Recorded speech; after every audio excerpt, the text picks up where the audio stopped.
everyone! This is me again, Laika, and welcome back to my channel. For today's video, finally, share ko na sa inyo kung paano ko na naman ito ginawa sa sarili kong hair. So, kung hindi nyo pa napanood yung aking first time bleaching my long hair, panoorin nyo yun kasi hindi kayo pwedeng magkulay ng iba't ibang mga colors kapag hindi bleach yung hair ninyo or kapag hindi siya light hair. So, may mga keys naman na black hair sila tapos nagkulay sila ng buhok pero nakikita yun kapag natapatan lang ng araw. Pero syempre, mas okay pa din na mas visible yung kulay, diba? So, kailangan light yung hair. Kung light yung hair mo or bleach hair ka ngayon, so nag-iisip ka kung paano ba magkukulay, ayan. Saktong-sakto tong video na to kasi isi-share ko mismo based on my experience. So, wala nang paligoy-ligoy pa. Ano bang kulay ng buhok ko? Yung kulay ng hair ko ay tatlo talaga siya. Hindi siya blue lang. So, yung kulay niya is blue-green, violet, and then meron siya ditong blue. Ayan. 3 colors po yung nilagay ko. Kung napanood nyo yung bleaching vlog ko, sinabi ko doon na yung goal ko talaga is gray, kaya ako nag-bleach. Pero ayun, natuwa ako kasi medyo nagkaroon ng purple yung hair ko nung nag-try akong mag-purple shampoo. And parang for me, basta nagandahan talaga ako sa itsura ng buhok ko no, na meron siyang bleach hair, tapos may konting parang highlights na purple, ganun. So natuwa ako sa sa iba't ibang mga colors. Kaya ayun, buti na lang may nag-invite din sa akin sa isang Facebook group kung saan ang pangalan nun is Colored Hair Community, basta something na ganun. And ang dami doon nag-share ng mga hair color journeys nila.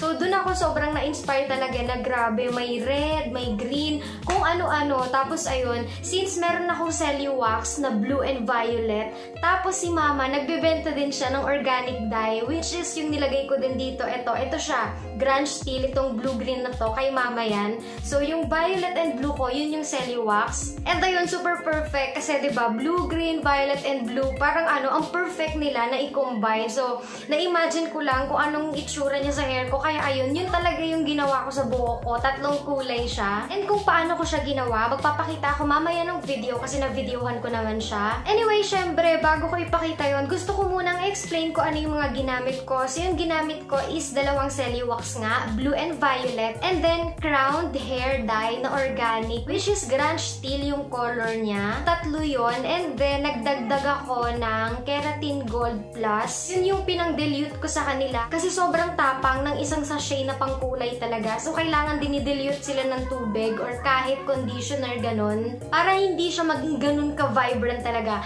Actually, itong naging result sa buhok ko, hindi talaga ito yung goal ko. Nagulat lang din ako na super vibrant niya pala. Dapat pala mas dinamihan ko pa yung conditioner or kalahating dye lang yung nilagay ko doon sa conditioner na yun. But anyway, okay naman yung result, diba? So kahit super vibrant siya, tinanggap ko na kasi parang okay naman pala siya tignan and mag-fade din naman siya sa mga susunod na weeks. Anyway, papakita ko na lang dito sa video na to kung paano ko sila pinag-mix. So bawat isang hair dye, 2 Keratin Gold Plus yung nilagay ko. Yung pag-mix and pag-dilute, natutunan ko lang din siya doon sa Facebook group na yun. Kaya ayun nga, super thankful ako doon. And siguro feeling ko sa mga susunod na magkukulay ako ng hair hindi ko na ilalagay lahat ng dye. As in mga kalahati na lang ganun. Para hindi siya super vibrant. Gusto ko kasi yung parang medyo faded na parang pastel. Yun talaga yung goal ko. And siguro yung gray hair, saka na lang, mga next year na lang siya. So anyway, ayun nga, napakita ko na sa inyo kung ano yung mga ginamit ko. Cellowax, pwedeng mabili sa Shopee.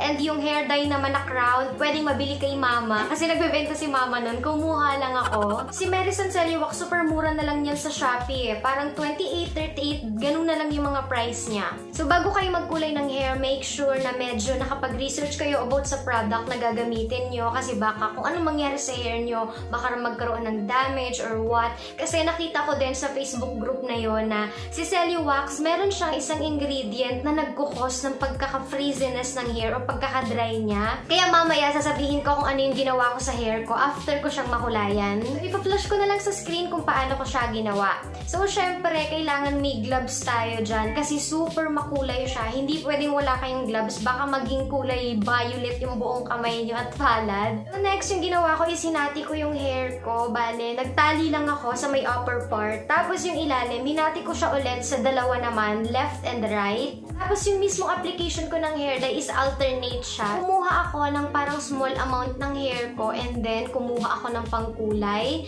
Tapos, pagkatapos ko siyang malagyan lahat, next kukuha ako ulit ng isa pang part. Tapos, lalagyan ko siya ng second red color. And then kapag nalagyan ko naman siya lahat, next naman, kukuha ako ulit ng isa pang tin na part. Tapos, yun naman yung kukulayan ko para alternate sila, hindi magkakatabi yung kulay. And then, inulit-ulit ko lang yon sa buong buko hanggang lahat siya makulayan. Tapos, iba-iba sila ng kulay. Kaya, ayan, ganito yung naging itsura ng hair ko. Meron ditong blue-green, mayroong blue, may violet, tapos blue ulit, tapos violet ulit, tapos blue-green ulit. Kaya, ayan, ganun siya. Parang medyo alternate yung kulay niya.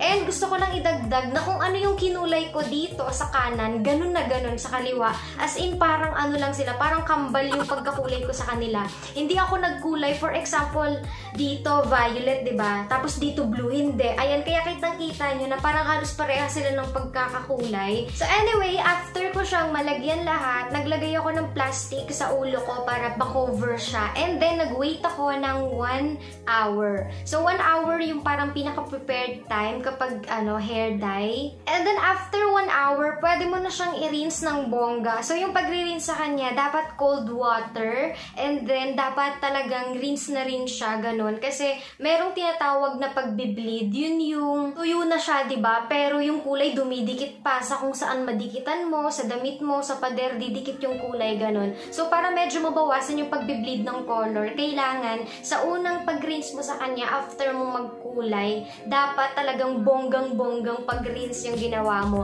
So, ako, sa unang rinse ko, nag-shampoo ako kaagad, and then nag-treatment ako after. Nung first time ko siyang ni-rinse, grabe, sobrang daming kulay na nawala. As in, pag kada buhos ko ng tubig, kulay blue yung tubig na. Pero, nung natuyo yung buhok ko, grabe, sobrang vibrant pa rin niya. As in, ganun ka-intense yung kulay niya talaga. Kaya, kung ayaw nyo ng ganito ka-kulay, i-dilute nyo siya ng bonggang-bongga sa tubig or conditioner. Nung unang mga araw niya, medyo talaga, visible talaga yung pagbi-bleed niya. Alam mo yung kahit ganyan-ganyanin ko lang yung buhok ko, merong kulay na mapupunta sa kamay ko. Pero ngayon, ayan wala na. Kahit ganyan-ganyanin ko siya, wala nang napupunta masyado sa kamay ko. Nung mga nakaraang araw, grabe talaga. As in, may mga kulay na nasasama. Kahit suklay-suklayin ko lang siya. So, 1 week ago na, since nagkulay ako, kaya ito na yung after 1 week update ko, diba? Super colorful pa rin niya. Actually, yung estimate ko na magpe-fade siya, baka mga November or December na. Nakailang ligo na ba ako simula last week?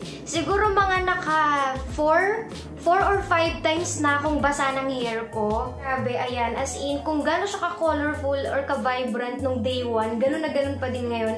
Pero ito yung napansin ko after 1 week, nagiging visible na yung bleach hair ko. Ayan, nakikita nyo yan, diba? Medyo may yellow. Ayan, eto din, ayan, may yellow din sa part na to. And ito pa pala, sa part na to, ayan, may pagka-yellow-yellow na siya. Nakikita na yung bleach hair. But overall, grabe, super vibrant talaga ng kulay niya, girl. Ayan, And alam ko may magtatanong din nito kasi may mga nagtatanong na rin sa akin nung nakaraan kung bakit daw hindi nagdodry yung hair ko kahit nakadalawang bleach na ako, nakakulay na ako ng hair. Gumagamit kasi ako ng Keratin. So ito yung Keratin na ginagamit ko. This is Lightness Keratin Blowout. Ang kanyang variant is chocolate. 115 pesos lang to sa Shopee. As in, super mura niya. Tapos 1,000 ml na siya. Yung hair keratin ko naman is araw-araw akong naliligo pero yung buhok ko, hindi ko siya araw-araw na binabasa. So siguro binabasa ako siya mga 4 or 5 times a week lang, ganun. And hindi na din ako nagsha-shampoo. Ito na lang yung nilalagay ko. So for example, ngayon naligo ako and babasain ko yung buhok ko, diba? Gagamitin ko siya as parang conditioner lang. And shampoo, kailan ba ako huling nag-shampoo?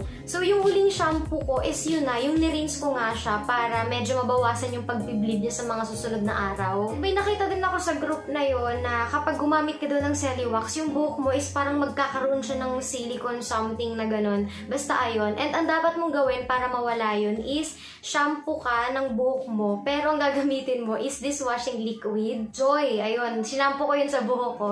And syempre after na, naglagay ako neto para hindi maging super dry yung hair ko. So yan, ito yung hair ko ngayon. Hindi ako araw-araw nagbabasa ng buhok. Hindi na ako nagsha-shampoo. And ito na lang yung ginagamit ko. Siyempre gusto kong i-add na yung ilalim, yun talaga yung nag-dry sa akin. Kahit naman nung bleach hair pa ako, yung ilalim ko talaga yung medyo dry siya, no? So sa mga susunod, babawasan ko na yan. And Abangan nyo na lang sa mga susunod na video ko kung ano yung next color na ikukulay ko. Kasi actually meron na ako. Ang bala ko is pink, red.